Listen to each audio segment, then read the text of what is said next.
आज के लेक्चर में हम लोग डिस्कस करने वाले हैं न्यूमेरिकल ऑन कॉन्टिन्यूअस फंक्शन। ठीक, कैसे फंक्शन कॉन्टिन्यूअस होगा या डिसकॉन्टिन्यूअस होगा उसके ऊपर न्यूमेरिकल डिस्कस करेंगे, और कितने टाइप के न्यूमेरिकल आते हैं उनके बारे में भी हम लोग बात करेंगे। चलिए ठीक है, देखिए फर्स्ट क्वेश्चन बोल रहा है discuss the continuity of f x equals to x square, मतलब एक्स स्क्वायर की कॉन्टिन्यूटी आपको डिस्कस करनी है। देखो क्वेश्चन दो तरीके के आएंगे। पहला कि आपको पॉइंट दिया होगा और बोलेगा डिस्कस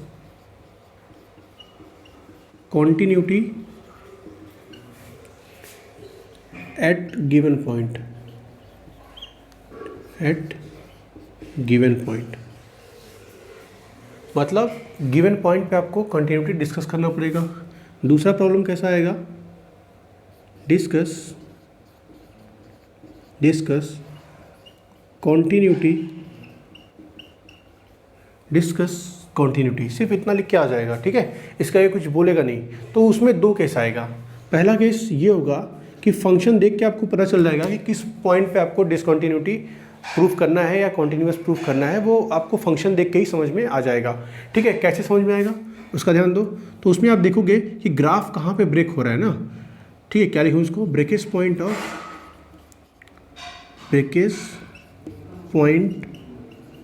ऑफ ग्राफ या फंक्शन,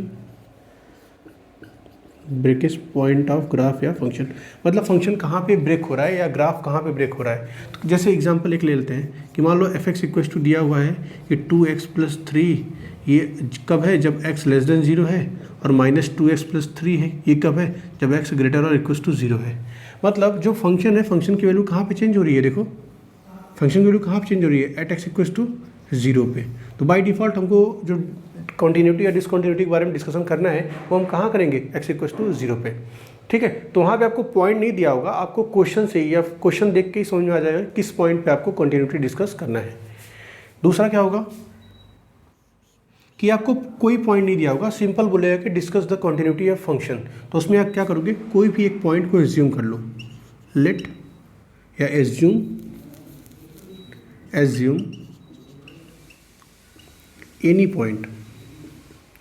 एनी पॉइंट, मान लो x इक्वल्स टू सी, कोई एक पॉइंट x इक्वल्स टू सी पे आप चेक कर लो कि फंक्शन आपका कॉन्टिन्यूअस है या डिसकॉन्टिन्यूअस है। क्लियर। तो देखो एक बात और समझो कि अगर एनी पॉइंट पे आपको चेक करना होगा, ठीक है, अगर एनी पॉइंट पे आपको चेक करना होगा तो सिंपल सा है, इस केस में कुछ नहीं, आप कोई भी चाहे राइट हैंड लिमिट निकाल लो चाहे लेफ्ट हैंड लिमिट निकाल लो, सिंपल सा x tends to c f x एक बार फाइंड कर लो और दूसरी बार क्या फाइंड कर लो, एफ सी, दोनों इक्वल कर देना।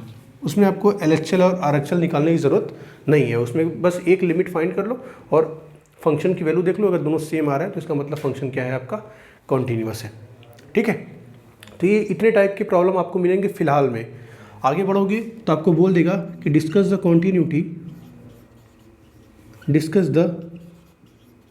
Of a function, discuss the continuity of function, मतलब कोई भी एक फंक्शन दे देगा, उसका कॉन्टिन्यूटी डिस्कस करने के लिए आपको बोलेगा, तो आप उसका कॉन्टिन्यूटी कहाँ चेक करोगे, आप कॉन्टिन्यूटी हमेशा ही चेक करोगे कहाँ पे, उसके डोमेन में, कि ये फंक्शन अपने डोमेन में कॉन्टिन्यूअस है कि नहीं है। ठीक है, वहाँ पे भी सेम यही स्टेप होता है कि आप फंक्शन की एक लिमिट फाइंड कर लो और फंक्शन की वैल्यू फाइंड कर लो किसी भी एक पॉइंट पे। ठीक है, और वो पॉइंट जो पॉइंट आप लेट करोगे वो पॉइंट कहाँ का होना चाहिए, इसके डोमेन के अंदर का होना चाहिए। और अगर आप ऐसा कर रहे हो और फंक्शन कॉन्टिन्यूअस है तो इसका मतलब ये है कि फंक्शन कॉन्टिन्यूअस है कहाँ पर, उसके डोमेन में। तो यही तीन तरीके के प्रॉब्लम अभी आपको सॉल्व करने हैं। इस टॉपिक के बाद हम लोग देखेंगे अलजेब्रा ऑफ कॉन्टिन्यूटी। ठीक है, अलजेब्रा ऑफ कॉन्टिन्यूटी देखेंगे तो उसमें थोड़ा सा क्वेश्चन का लेवल अलग रहेगा, तो वहाँ पे हम लोग उसकी बात कर लेंगे। देखिए क्या बोल रहा है, so that the function is continuous at x equals to 0, मतलब पॉइंट आपको दे दिया है। ठीक है, पॉइंट आपको दे दिया है, तो मतलब फर्स्ट कैटेगरी के अंदर ये क्वेश्चन आ गया। क्या बोल रहा है, f x equals to x sine 1/x, कब है ये फंक्शन, जब x 0 के इक्वल नहीं है, और फंक्शन की वैल्यू 0 कब है, जब x की वैल्यू क्या हो जाए, 0 हो जाए। तो इस केस में हम क्या करते हैं, लेफ्ट हैंड लिमिट चेक करते हैं, राइट हैंड लिमिट चेक करते हैं और फंक्शन की वैल्यू चेक करते हैं। अगर तीनों वैल्यू सेम आ जाती है तो हम क्या बोल देंगे कि फंक्शन क्या है, कॉन्टिन्यूअस है। ठीक है। वैसे क्वेश्चन में पहले ही बोल दिया ये फंक्शन क्या है, कॉन्टिन्यूस है, सिर्फ हमको प्रूफ करना है कि ये फंक्शन कॉन्टिन्यूस है एट एक्स इक्वल टू 0। तो आइए लेफ्ट हैंड लिमिट देखते हैं। लेफ्ट हैंड लिमिट क्या हो जाएगा, limit s tends to 0 function की value a minus h, a की वैल्यू क्वेश्चन दे दिया है 0, तो क्या हो जाएगा 0 माइनस एच। अब देखो क्या हो जाएगा, लिमिट एस टेंस टू 0, देखो x की जगह मैंने रखा 0 माइनस एच, तो अब जहाँ जहाँ x है वहाँ क्या पुट करना पड़ेगा, 0 माइनस एच। तो क्या करेंगे, पुट करो 0 minus h sine 1 upon 0 minus h. अब h की वैल्यू अगर मैं 0 पुट करूँ तो क्या हो जाएगा, देखो 0 माइनस 0 कितना हो जाएगा, 0 इंटू साइन 1 अपॉन 0। अब देखो 0 इंटू साइन 1 अपॉन 0, देखो साइन की वैल्यू कुछ भी हो, रियल नंबर हो, माइनस इन्फिनिटी से प्लस इन्फिनिटी कोई क्वांटिटी हो, लेकिन जो साइन की वैल्यू होती है वो हमेशा ही -1 से 1 के बीच में ही फ्लक्चुएट करेगा। मतलब ये जो वैल्यू आएगी वो क्या आएगी, बिटवीन -1 एंड 1। और 0 में किसी भी डेफिनेट नंबर का मल्टीप्लाई करोगे तो क्या आ जाएगा, आपका 0 आ जाएगा। मतलब आपकी लेफ्ट हैंड लिमिट की वैल्यू कितनी आ गई, 0। सिमिलरली सेम प्रोसेस से आप राइट हैंड लिमिट की वैल्यू फाइंड करना, ये भी आपका आएगा 0, ठीक है। और आप फंक्शन की वैल्यू चेक कर लो, फंक्शन की value at x equal to 0 पे, मतलब f0 की वैल्यू चेक करो। देखो x इक्वल टू 0 पे फंक्शन की वैल्यू ऑलरेडी गिवन है क्वेश्चन में, और कितना गिवन है, 0, ठीक है। देखो LHL equal to RHL equal to FA, LHL equal to RHL equal to f of 0, ये तीनों वैल्यू सेम है, hence the function is continuous at x equal to 0। Okay, board पे 2 क्वेश्चन लिखा हुआ है, ये दोनों क्वेश्चन आपको खुद से ट्राई करना है, आप ट्राई करके देखना। एक क्लास 11th का ही कॉन्सेप्ट है, अगर limit h tends to 0 sine h upon h है तो इसकी वैल्यू आती है 1 by using L hospital rule, ठीक है, इसकी वैल्यू 1 आती है। तो इस कॉन्सेप्ट का यूज पड़ सकता है इसमें, तो आप ज़रा उसको एक बार देख लेना, या फिर इसको याद कर लो कि साइन h अपॉन h की वैल्यू अगर h टेंस टू 0 है तो ये हमेशा ही 1 आता है। ओके, तो ये 2 क्वेश्चन गिवन है, ये दोनों क्वेश्चन आप खुद से ट्राई करो। ओके, अब हम डिस्कस करेंगे अलजेब्रा ऑफ कॉन्टिन्यूअस फंक्शन। तो जो अपना अगला टॉपिक है वो है algebra of continuous function, algebra of continuous function, ठीक है। देखो कॉन्टिन्यूअस फंक्शन का अलजेब्रा क्या बोलता है कि इफ एफ एक्स इज, या फिर लिख लो if f x and g x are two continuous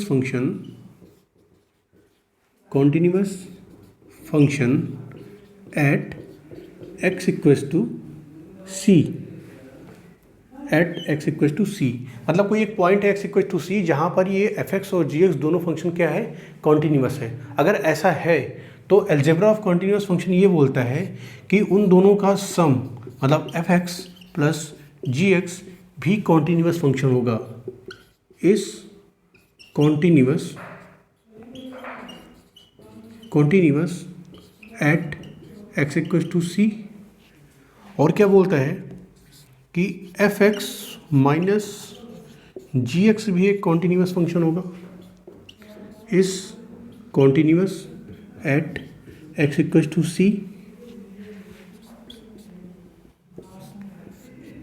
F x into g x ये भी एक कॉन्टिन्यूअस फंक्शन होगा, इस कॉन्टिन्यूअस फंक्शन, और कहाँ पे, x इक्वल टू सी पे, क्योंकि दोनों फंक्शन कहाँ पे कॉन्टिन्यूअस थे, x इक्वल टू सी पे।